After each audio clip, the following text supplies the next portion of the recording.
Hello, friend. This is Ryan Hicks of TalkToProfit.com. And I had a question about my book, 600 Wealth, Prosperity, and Abundance Affirmations. It was this. I don't think the affirmations in the 600 Wealth, Prosperity, and Abundance Affirmations book are going to work for me. Okay, this is kind of a statement more than a question, but there's something that needs to be pointed out here.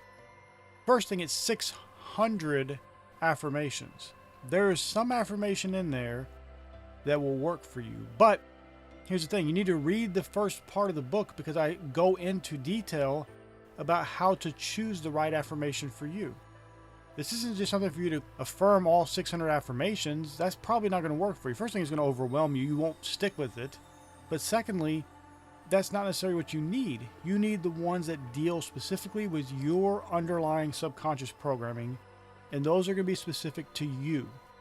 But that is why there's 600 of these affirmations that I wrote in this book, because one of those is going to deal with a situation that you have in your heart.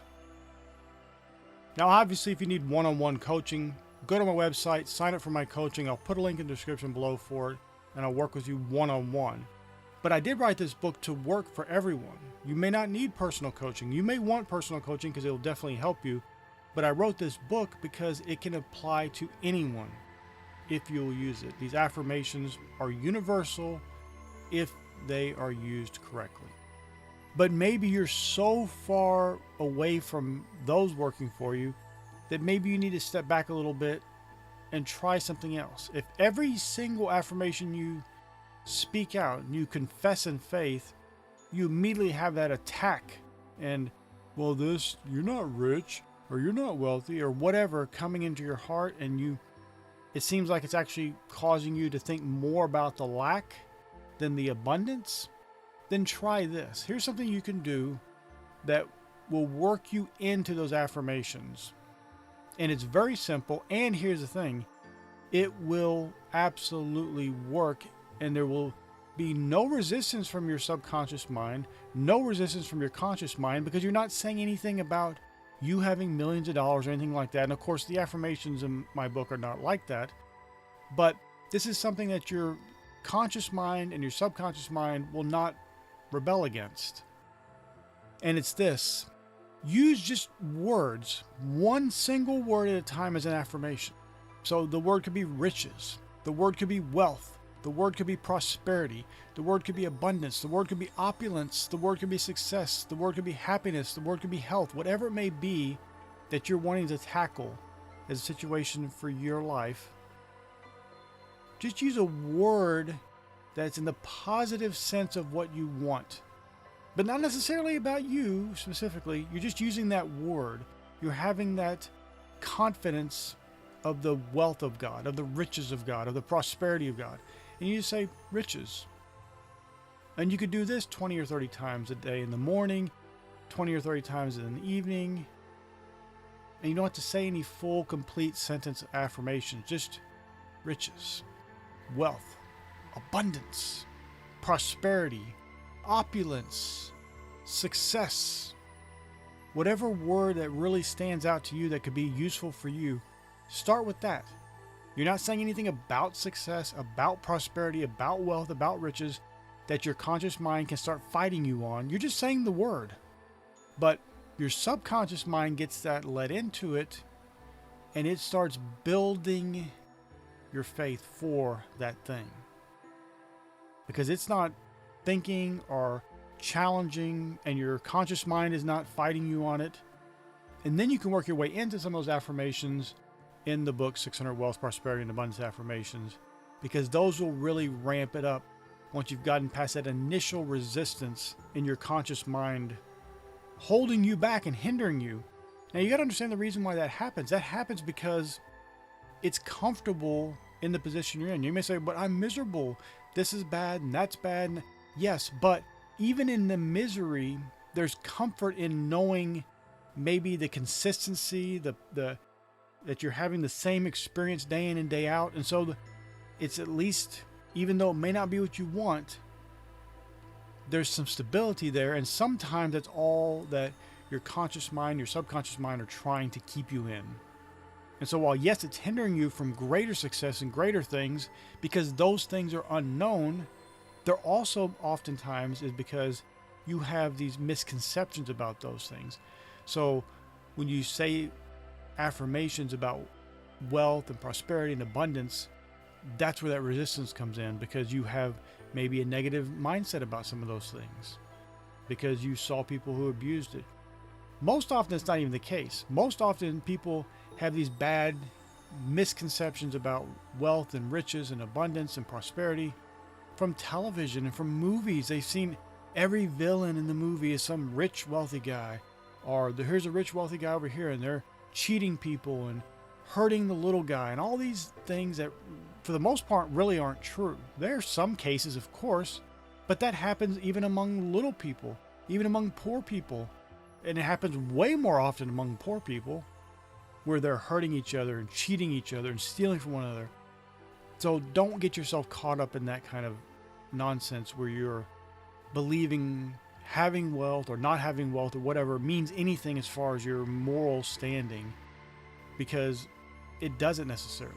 Now, it could, because it could be that you're lazy and that's why you don't have wealth, but that's not often the case. I've known people who are very poor and yet they're working tremendously hard, very long hours, but they were working in areas that weren't profitable, weren't making the most money for them, and quite frankly were wasting their time. But they were in a rut, and they were in that conditioning of normalcy where this is normal, this is all right, this feels good, even though it's miserable, but at least there's security because I know what I'm in and I know what it's going to be like from day to day.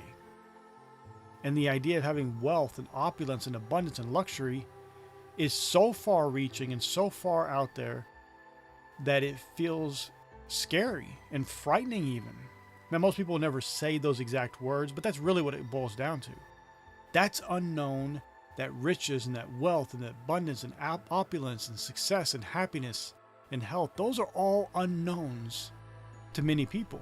And so they shun those things. And they may be actively working toward attaining those things and having a blessed life, but they haven't gotten rid of that bad programming.